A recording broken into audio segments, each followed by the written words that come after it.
당신은 예수님 제대로 만난 인생입니까? 당신은 예수님 제대로 만난 인생입니까? 이런 제목으로 말씀을 나누기를 원합니다. 여러분, 오늘 우리가 예수님을 만나도 제대로 예수님을 만나고 신앙생활도 제대로 할 수 있기를 소망합니다. 하루는 예수님이 제자들과 함께 요단강 동편에 있는 거라사라는 지역을 찾아가십니다. 20절에 보면 데가볼리라고도 하는 지역입니다. 그런데 이 거라사 지방 사람들에게 아주 골치 아픈 문제가 하나 있었습니다. 그것은 바로 더러운 귀신 들린 한 사람 때문에 심한 몸살을 앓고 있었다는 거죠. 더구나 이 사람은 그냥 보통 귀신 들린 사람이 아니고 9절을 보니까 군대 귀신이 들린 사람입니다. 함께 읽어볼까요? 9절 시작. 이에 물으시되 내 이름이 무엇이냐? 이르되 내 이름은 군대니 우리가 많음이니이다 하고. 여러분, 지금 귀신이 많아요, 적어요? 많다는 겁니다. 여러분, 헬라어로 군대는 레기온이라는 말인데 6,000명 정도 되는 군대 집단을 얘기합니다. 그러니까 이 사람은 귀신이 들어도 집단적으로 귀신 들려 있는 그런 사람입니다. 그래서 이 마을 사람들은 아무도 이 사람을 제어하지 못합니다. 언제부터인지는 모르지만 오랜 동안 이 동네 사람들은 이 귀신 들린 이 한 사람 때문에 고통을 받아왔습니다. 이 사람 역시 가정에서, 동네에서, 직장에서, 사회에서 철저하게 버림을 받고 지금 살아가고 있습니다. 이 사람의 형편, 그리고 동네 사람들의 형편이 어떻습니까? 3절에서 5절까지 얘기해 줍니다. 우리 3절부터 5절까지 함께 봅니다. 그 사람은 무덤 사이에 거처하는데 이제는 아무도 그를 쇠사슬로도 맬 수 없게 되었으니 이는 여러 번 고랑과 쇠사슬에 매여 있어도 쇠사슬을 끊고 고랑을 깨뜨렸음이로라. 그리하여 아무도 그를 제어할 힘이 없는지라. 밤낮 무덤 사이에서나 산에서나 늘 소리 지르며 돌로 자기의 몸을 해치고 있었더라. 여러분, 이것이 바로 이 사람의 형편이었고 이 동네 사람들이 처한 현실이었습니다. 여러분, 제가 어릴 때 귀신 들린 사람을 여러 봤는데요, 얼마나 행동이 빠른지 모릅니다. 동해 번쩍 서해 번쩍. 물론 제가 동해 번쩍 서해 번쩍 한다고 귀신 들린 건 아닙니다. 아무튼요, 이 집에서 뛰어가가지고 그 대구에 있는 저 앞산까지요 순식간에 맨발로 달려가는 걸 봅니다. 그리고 얼마나 힘이 센지 몰라요. 아무도 제어할 힘이 없는 겁니다. 산에서나 무덤 사이에서 늘 소리 지르며 자기 몸을 자학합니다. 옥상에서 뛰어내리기도 합니다. 이렇게 이 사람의 형편은 진짜 말이 아니에요. 그의 가정도, 그를 바라보고 있는 동네 사람들도 삶의 평안과 행복이 없고 늘 이 사람 때문에 근심과 염려와 불안이 가득합니다. 여러분, 오늘 우리 각자 한 사람에게 문제가 있으면, 어려움이 있으면 그 사람과 함께 사는 가정도, 그가 속해 있는 교회도, 단체도 어려움과 고통과 극심한 아픔을 겪게 되는 거죠. 그러므로 여러분, 이 자리에 있는 우리 각자 한 사람 한 사람이 영적으로 또 인격과 삶에 있어서 건강할 수 있기를 축복합니다. 이 군대 귀신 들린 사람을 예수님이 오늘 본문에서 고쳐주십니다. 그런데 이 귀신 들린 자를 고치시는 과정에서 문제가 하나 발생합니다. 예수께서 이 사람에게 더러운 귀신아, 이 사람에게서 나오라, 이렇게 말씀하실 때 귀신들이 예수님께 간구합니다. 저기 있는 돼지떼에게 들어가게 해달라고. 오늘 본문 10절에서 12절 말씀이죠. 함께 봅니다. 자기를 그 지방에서 내보내지 마시기를 간구하더니 마침 거기 돼지의 큰 떼가 산 곁에서 먹고 있는지라. 이에 간구하여 이르되 우리를 돼지에게로 보내어 들어가게 하소서 하니. 이렇게 해서 귀신들이 돼지떼에 들어가도록 예수님이 허용해 줍니다. 근데요, 상황이 어떻게 됩니까? 13절입니다. 함께 봅니다. 허락하신대 더러운 귀신들이 나와서 돼지에게로 들어가매 거의 2,000마리 되는 떼가 바다를 향하여 비탈로 내리다라 바다에서 뭐 하거늘? 몰사하거늘. 이제 문제는 여기서부터 시작이 돼요. 여러분, 돼지 2,000마리가 바다에 들어가서 전부 다 죽게 됩니다. 그리고 이 소문을 듣고 많은 사람들이 예수님을 찾아왔습니다. 그리고 예수님, 제발 우리 동네에서 떠나 주십시오. 지금 이렇게 예수님께 요청하고 있습니다. 여러분, 그동안 이 동네 사람들은 이 귀신 들린 한 사람 때문에 얼마나 골치가 아팠는지 모릅니다. 그런데 예수님이 이 골치 아픈 존재를 능력과 권세로 고쳐주셨으면 뭐 해야 돼요? 감사해야 됩니다. 밤잠 못 자도록 시끄럽게 소리 지르고 자기의 자녀들 또 그리고 식구들마저 위협받고 있는 상황 속에서 예수님께서 이 귀신 들린 자를 고쳐주었으면 감사해야 되는데 도리어 마을 사람들은 예수님, 제발 우리 마을에서 떠나주세요 요청하고 있습니다. 그럼 왜 마을 사람들은 예수님이 떠나기를 요청하고 있습니까?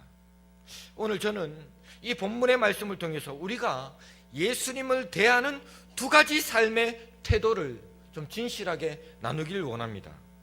근데요, 예수님을 대하는 이 두 가지 태도의 모습이 서로 엇갈립니다. 상반됩니다. 오늘 이 말씀 통해서 저와 여러분은 예수님을 어떠한 태도로 대하며 살고 있는지 우리 자신들을 점검해보는 시간이 될 수 있기를 간절히 소망합니다. 여러분, 예수님을 향한 두 가지 삶의 태도, 첫 번째는요, 바로 불신의 태도입니다.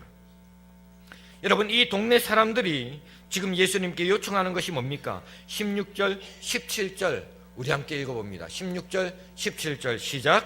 이에 귀신 들렸던 자가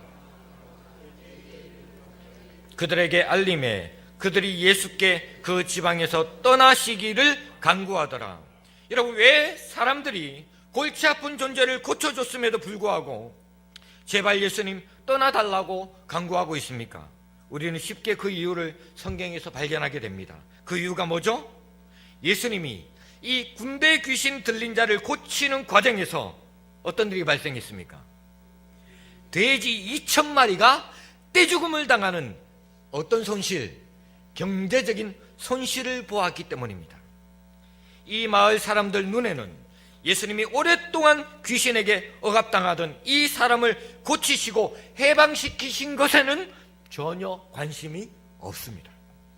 오로지 이 마을 사람들 눈에는 예수님으로 인하여 생긴 경제적인 손실에 대한 불안만 있을 뿐입니다. 그리고 그 예수님 때문에 또 어떤 손실을 빚을지 모른다는 염려로 이들의 머릿속에 가득 차 있는 거예요. 여러분, 이 마을 사람들은 분명히 귀신 들린 자가 온전히 고침받은 것을 두 눈으로 목도한 사람들입니다. 다시 말하여 예수 그리스도의 능력, 권세, 복음의 능력을 체험한 사람들입니다. 14절, 15절을 보십시오. 14절, 15절 보니까 치던 자들이 도망하여 읍내와 여러 마을에 말하니 사람들이 어떻게 되었는지를 보러 와서 예수께 이르되 그 귀신 들렸던 자, 곧 군대 귀신 집혔던 자가 옷을 입고 정신이 어떻게 됐어요? 온전하여 앉은 것을 보고 두려워했다, 이렇게 얘기합니다. 이 마을 사람들은 분명히 예수 그리스도의 능력, 권능, 권세, 복음을 경험한 사람들입니다. 오랫동안 고통하던 한 영혼이 예수님을 만나서 고침받고 온전해지는 표적을 두 눈으로 직접 목도했지만 이 눈앞에 펼쳐진 예수님의 구원 사역을 지금 별로 달가워하지 않습니다. 오히려 예수님을 배척하고 예수님을 떠밀기 바쁩니다. 결국 이들의 불신이 예수님으로 하여금 그 동네에 머물지 못하게 했고 예수님은 떠나셔야만 했습니다. 사랑하는 여러분, 오늘 이 마을 사람들의 모습 속에서 우리 자신들의 모습을 면밀하게 살펴볼 수 있기를 원합니다. 오늘도 우리 중에 복음의 능력을 체험했건만 우리는 삶 가운데 은연중에 이와 같이 예수님을 내 삶에서 밀어내고 예수님을 배척할 때는 없습니까? 거라사의 주민들처럼 사소한 이익에 눈이 멀어서 예수님을 외면할 때가 없습니까? 오늘 우리도 예수님이 우리의 시간, 물질 혹은 다른 헌신을 요구하실 때 이들처럼 이해관계, 경제적인 손실을 따지면서 주저할 때는 없습니까? 예수님이 우리의 삶 가운데 역사하시고 우리의 삶 가운데 일하시기 원하시지만 오히려 우리가 예수님을 이런저런 핑계로 밀어낼 때는 없습니까? 여러분, 거라사 지방의 사람들은 예수님을 한마디로 이렇게 생각했던 사람들입니다. 오늘은 앞집 사람이 돼지 2,000마리 손해를 봤으니까 내일은 우리 집 돼지를 손해볼지 모른다. 그래서 예수님은 우리 동네에서, 우리 집안에서 손해만 끼치는 분이니까 제발 떠나주세요. 지금 마을 사람들의 모습이 이 모습입니다. 여러분, 제가 여쭈어 보겠습니다. 여러분에게 예수님은 여러분의 집안에 손해를 끼치는 분으로 보고 계십니까? 대답을 해보셔요. 정말 아니라고 하십니까? 여러분, 혹시 예수님께서 여러분 집안에 경제적인 손실을 끼치는 분은 아니십니까? 정말 아니에요? 내가 좀 헌금해야 된다고 해서 예수님을 우리 집안에 손해를 끼치는 분으로 여기고 계시진 않습니까? 내가 시간을 내고 헌신하고 봉사해야 한다고 해서 예수님이 내 삶에 손해를 끼친다고 여기지는 않습니까? 예수님은 그런 이들 앞에서 아무 말씀도 안 하시고 그 동네를 떠나셔야 했습니다.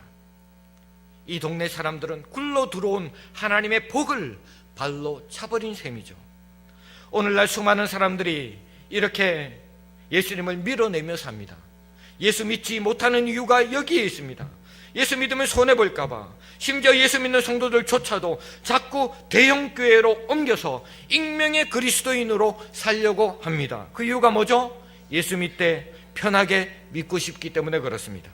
내 경제적인 손실을 최소한 줄이면서도, 내 시간과 헌신과 봉사를 최대한 줄이면서도 천국 가는 구원의 티켓 하나 가져보겠다는 그 심보가 그 속에 들어 있습니다. 여러분, 이들의 삶 속에 진정 예수님은 그들의 삶의 주인이 되실까요? 이들에게 예수님은 그저 이 땅에서 천국 차표 한 장짜리일 뿐이고, 이 땅에서 주님은 말이 주님이지, 말이 나의 주인이지, 정작 자신의 주님은 주님이 아니라 자신인 셈인 거죠. 이들이 과연 진짜 그리스도인 맞을까요? 이들이 과연 예수님을 제대로 만난 인생일까요? 오늘 두 번째로 믿음의 태도를 보게 됩니다. 예수님께 제발 떠나달라고, 내 삶에 간섭하지 마시고 제발 좀 떠나달라고 밀어내는 불신의 태도를 보인 사람들이 있는 반면에 예수님과 함께 있도록 해달라고 간청하는 사람이 있었습니다. 그 사람이 누구죠? 바로 군대 귀신 들렸다가 치유받은 사람입니다. 이 사람은 자신을 귀신의 억압에서 벗어나게 해주신 그 예수님의 권세와 능력 앞에 무릎을 꿇습니다. 이 사람이 어떤 사람이었습니까? 그는 인간이 처할 수 있는 가장 비참한 상태에 놓였던 사람입니다. 무덤에 살면서 자기 몸을 상하게 하면서 짐승보다도 못한 그런 삶을 살았던 사람입니다. 이런 상태에서 자신을 구원해 주신 그 예수님의 권세와 능력과 은혜가 얼마나 크고 놀라운지, 그래서 그는 예수님과 함께 있기를 원했고 예수님께 자신의 생애를 다 드리기 원했습니다. 우리 18절 말씀 함께 읽습니다. 시작. 귀신 들렸던 사람이 함께 있기를 간구하였으나, 이 사람이 예수님과 함께 있기를 간구한 것은 진정으로 예수님 제대로 만난 믿음에서 비롯된 겁니다. 여러분, 예수님을 제대로 만난 사람은 이렇게 자신의 전 생애를 다 걸어서 예수님과 함께 하고자 합니다. 그리고 그 예수님께 자기의 인생 전부를 기꺼이 던지는 사람입니다. 여러분, 오늘 우리 자신은 예수님을 만난 이후에 자신의 모든 것을 주님과 함께 하기를 원하며 주님께 모든 삶을 던지며 살고 있습니까? 나의 물질도 시간도 재물도 직장도 심지어 나의 생명까지도 주님의 것임을 고백하면서 그렇게 헌신하며 살고 계십니까? 예수님은 자신과 함께 하고자 했던 이 노임받은 이 사람에게 사명을 주십니다. 어떤 사명이죠? 18절에서 20절 말씀 시작. 예수께서 배에 오르실 때에 귀신 들렸던 사람이 함께 있기를 간구하였으나 허락하지 아니하시고 그에게 이르시되 집으로 돌아가 주님께서 너를 불쌍히 여기신 것을 내 가족에게 알리라 하시니 그가 가서 예수께서 자기에게 어떻게 큰일 행하셨는지를 데가볼리에 전파하니 모든 사람이 놀랍게 여기더라. 여기서 우리는 예수님이 중요하게 생각하신 사명 한 가지를 붙들게 됩니다. 한번 따라할까요? 내 가족에게 알리라. 여러분, 예수님은 사역들 가운데 가정을 참으로 중요하게 여기셨습니다. 지금 이 사람은 가정이 완전히 깨어져 있는 사람입니다. 군대 귀신 들린 자기 자신으로 인해서 결혼 생활도 깨어지고 가정 안의 관계도 깨어지고 두려움과 불안함으로 완전히 풍비박산이 나 있는 그런 가정입니다. 예수님은 네가 구원받고 회복되었다면 나와 함께하는 것도 좋지만 네가 체험한 그 예수님의 은혜를 가족에게 돌아가 전하라 하는 사명을 주셨습니다. 이에 그는 예수님의 말씀에 뭐합니까? 순종합니다. 순종해서 가족들에게 살아계신 예수님의 은혜와 능력과 복음의 소식을 증거합니다. 그리고 데가볼리, 거라사 전 지역을 다니면서 예수님이 자신을 치유하신 역사를 전파합니다. 여러분, 아마 이 가정은 비록 깨어졌다 할지라도 다시금 예수 그리스도 안에서 온 가족이 회복되었고 그 가정은 마침내 예수 그리스도의 제자로 살아가는 놀라운 축복을 경험하게 됐으리라 저는 확신합니다. 여러분, 그렇게 예수님이 자기에게 주신 사명을 이 사람은 훌륭하게 감당하죠. 여러분, 이번 구정 명절을 맞아서 이 가족들, 일가 친척들에게 이 구원의 감격과 은혜, 내가 받은 예수님의 사랑 나누면서 온 가족들이 예수 그리스도 안에서 화목하고 주님께로 돌아오는 역사가 있기를 예수님의 이름으로 간절히 축원합니다. 여러분, 진짜 예수님 제대로 만난 인생이 누굽니까? 예수님을 만나서 구원받은 사람은 이렇게 예수님과 함께하기를 원하고 또 예수님이 나에게 맡기신 그 사명을 순종함으로 그분의 말씀을 온전히 이루는 사람, 그리고 이 구원의 은혜를 가족에게 또 이웃들에게 전하는 사람인 줄 믿으시기 바랍니다. 군대 귀신 들렸던 이 사람은 예수님을 만나 치유된 뒤에 아마 자신의 전 생애 속에서 물질과 시간과 건강을 통하여 모든 것을 예수님 위에, 예수님이 자기에게 맡기신 말씀의 사명을 감당하기 위해서 죽도록 충성을 다했을 겁니다. 사랑하는 여러분, 오늘 우리도 예수님을 이렇게 만날 수 있기를 축복합니다. 예수님을 제대로 만난 인생이라면 우리는 예수님과 다른 것들을 비교하면서 우열을 가릴 수 없는 거예요. 여러분, 우리 예수님은 비교짜리가 아닙니다. 예수님은 오늘 저와 여러분의 삶의 전부가 되시는 줄 믿으시기 바랍니다. 여러분, 예수님이 내 인생의 전부인 것을 믿으십니까? 믿으세요? 그렇다면 왜 오늘 우리들은 모든 상황 속에서 예수님으로 인하여 손해볼 것들을 계산하고 두려워하며 살고 있습니까? 예수님이 나에게 유익이 될 것 같으면 붙잡고 손해가 될 것 같으면 과감히 거라사의 이 마을 주민들처럼 그분의 손길을 뿌리치고 내밀고 있지는 않습니까? 오늘 우리의 삶을 진지하게 말씀 앞에 돌아보시기를 원합니다. 오늘 우리에게 말씀하시는 본문 속에서 귀신 들린 자를 고치신 예수님의 능력 앞에 사람들의 반응은 두 가지 엇갈린 반응으로 나타납니다. 눈앞에 있는 이익 때문에 구원자이신 예수님을 뿌리치고 불신하고 배척하고 내모으는 사람들, 그러나 자신의 삶을 주님께 드려서 예수님을 따르는 믿음의 반응을 보인 사람. 여러분, 마태복음 16장 24절 25절에 예수님께서 이렇게 말씀합니다. 우리 함께 읽습니다. 시작. 이에 예수께서 제자들에게 이르시되 누구든지 나를 따라오려거든 자기를 부인하고 자기 십자가를 지고 나를 따를 것이니라. 누구든지 제 목숨을 구원하고자 하면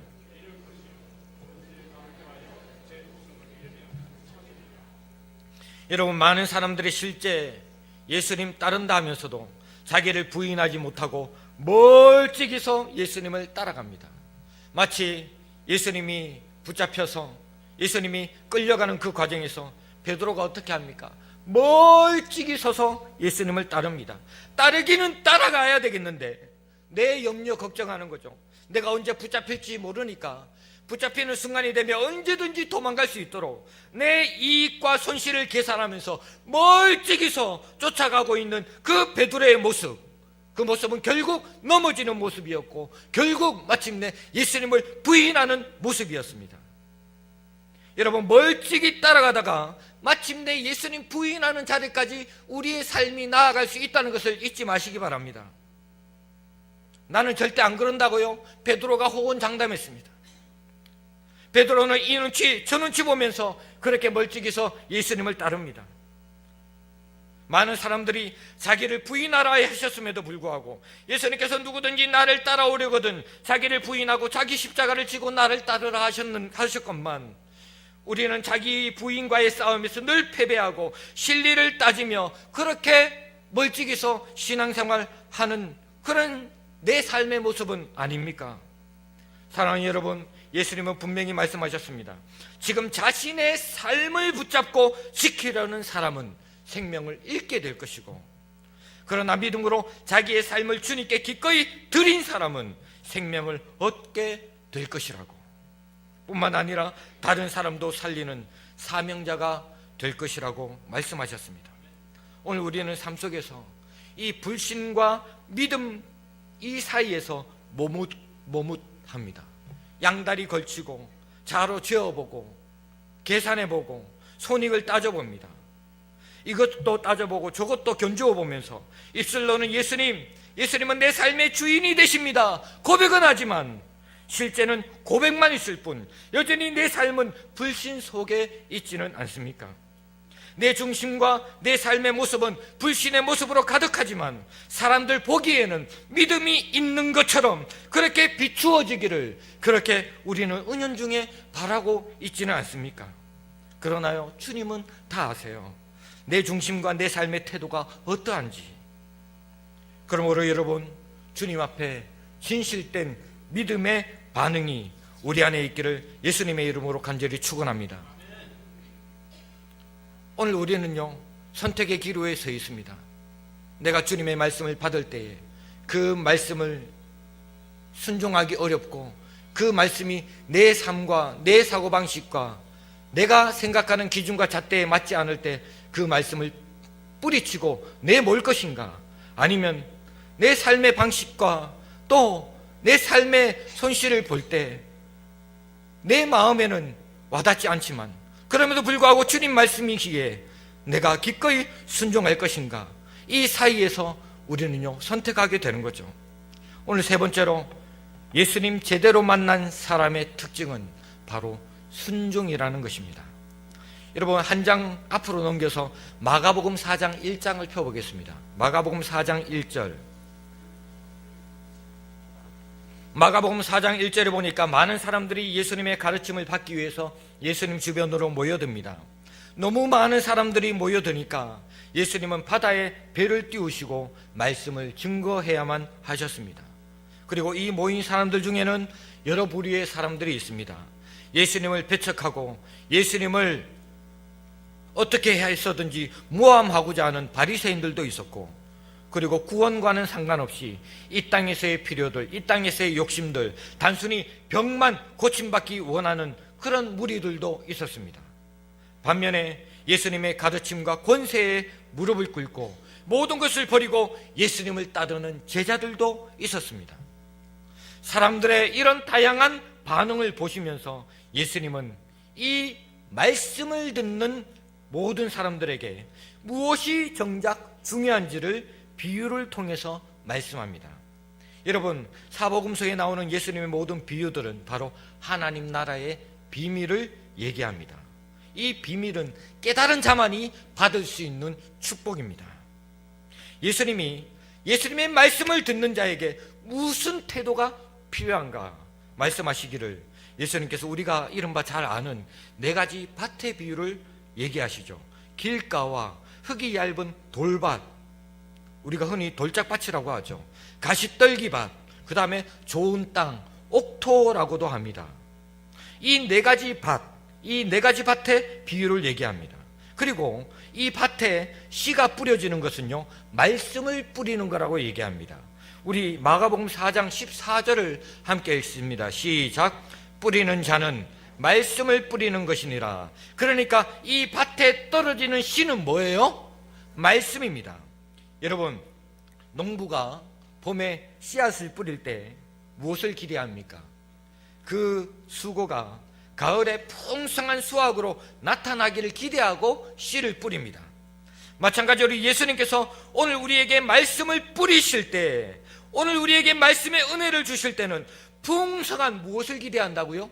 열매를 기대하시는 줄 믿으시기 바랍니다.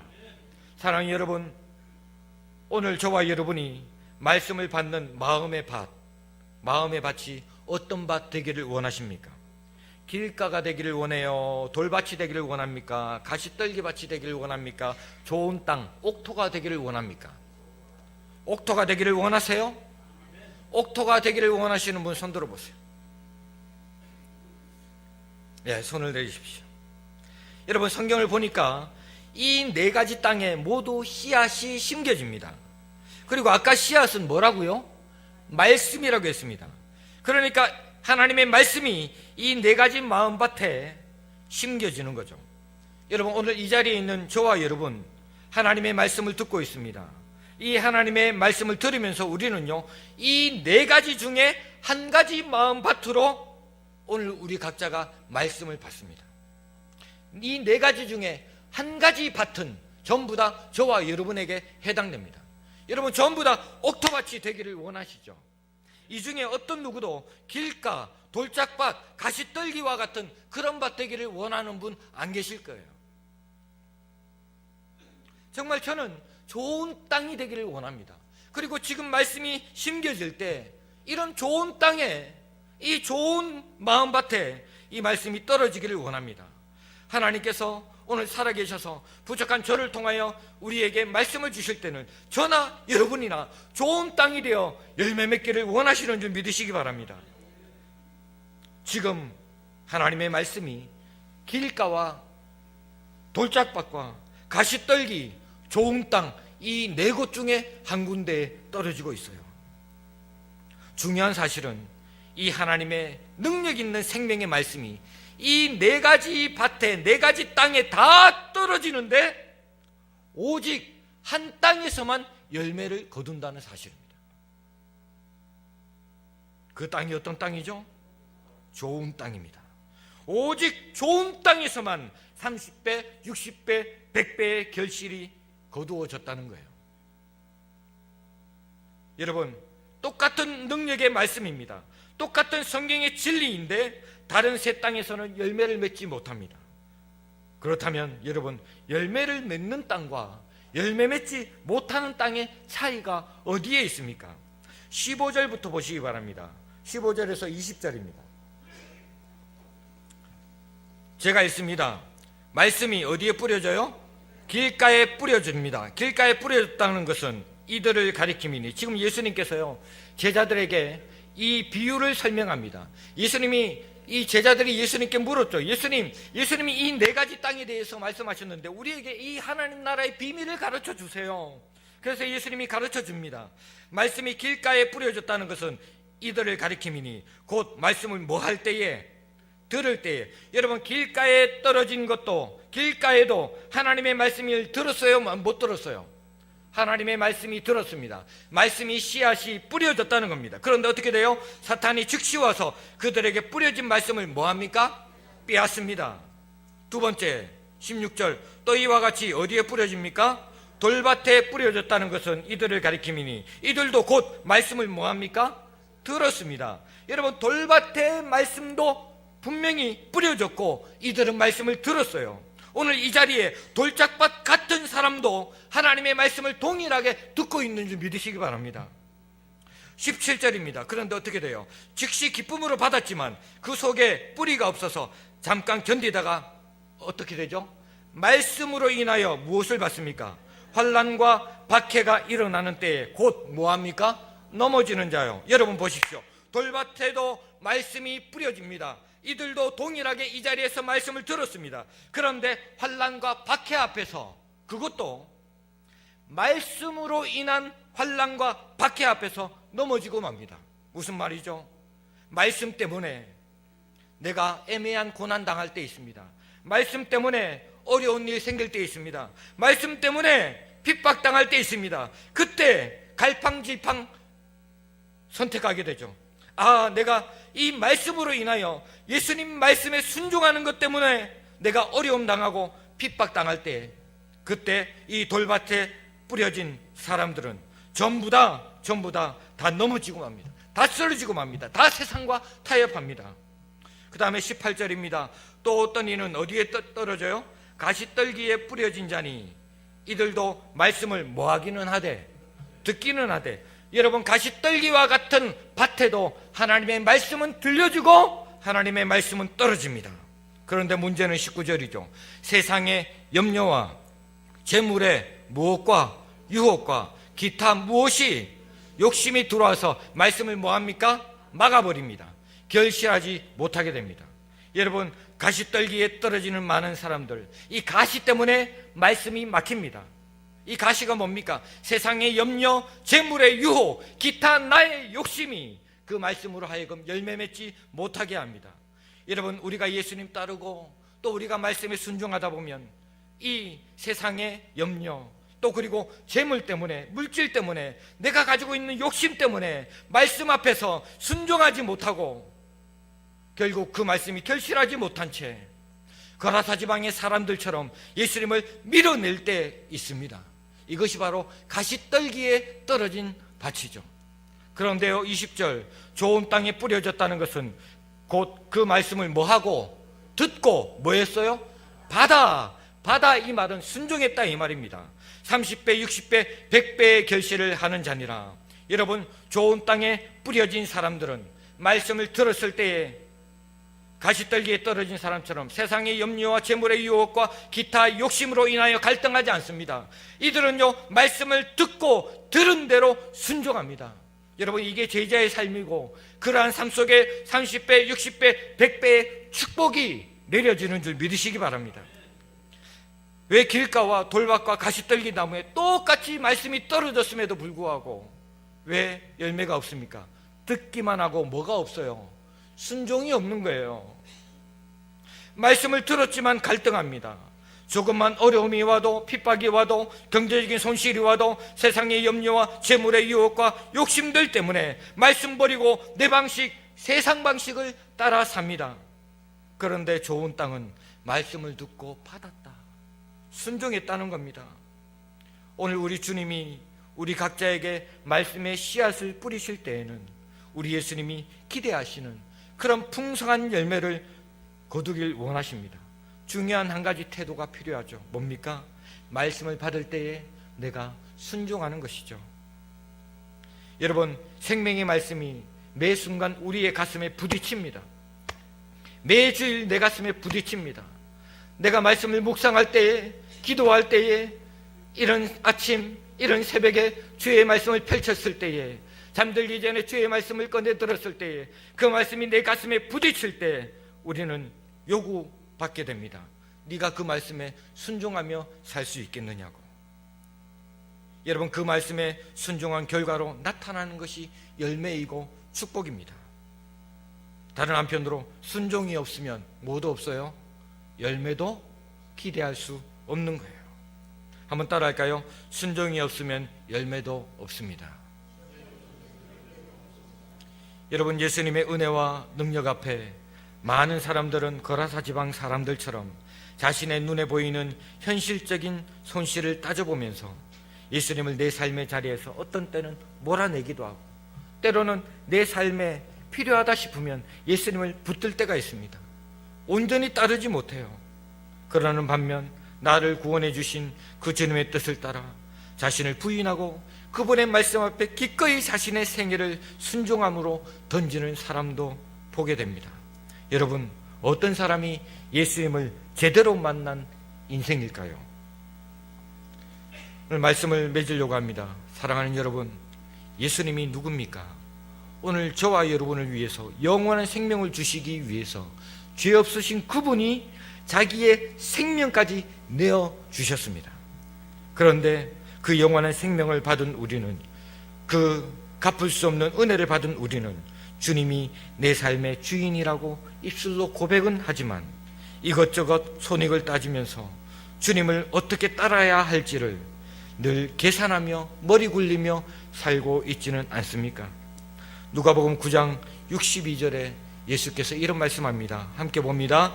예수께서 이르시되 손에 쟁기를 잡고 뒤를 돌아보는 자는 하나님 나라에 합당하지 아니하니라. 여러분, 오늘 우리는 손에 쟁기를 잡고 언제든지 내가 조금 손해볼 것 같으면 언제든지 예수님 뒤로 하고 뒤를 돌아보며 언제든지 도망갈 준비를 하고 있는 그런 인생은 아닙니까?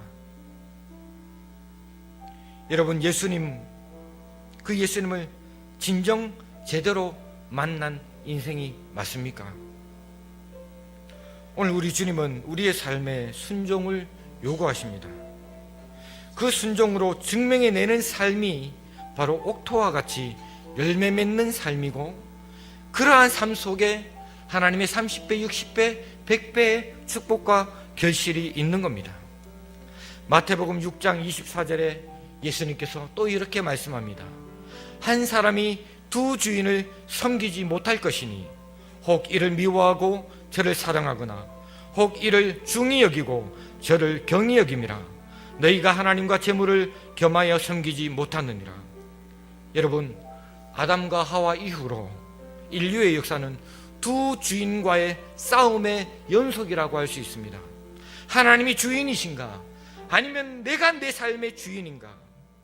여러분, 하나님 이외에 다른 것들이 내 신앙의 발목을 잡고 있다면 그것은 바로 내 삶의 주인이 여전히 나라는 사실을 반증하고 있습니다. 사랑하는 여러분, 오늘날 많은 사람들이 예수님의 말씀을 듣습니다. 그분의 역사를 경험합니다. 기쁨으로 말씀을 받지만, 그러나 그들의 결국 삶의 반응은 다양합니다. 오늘날도 마찬가지입니다. 오늘 우리 주님은 그분의 말씀에 진실하게 반응하고 순종함으로 삶이 변화되기를 기대하십니다. 거라사 지방의 사람들처럼 그럴듯한 이런저런 이유들로 예수님을 내 삶에서 몰아내치고 있는 그런 삶을 살고 있지는 않습니까?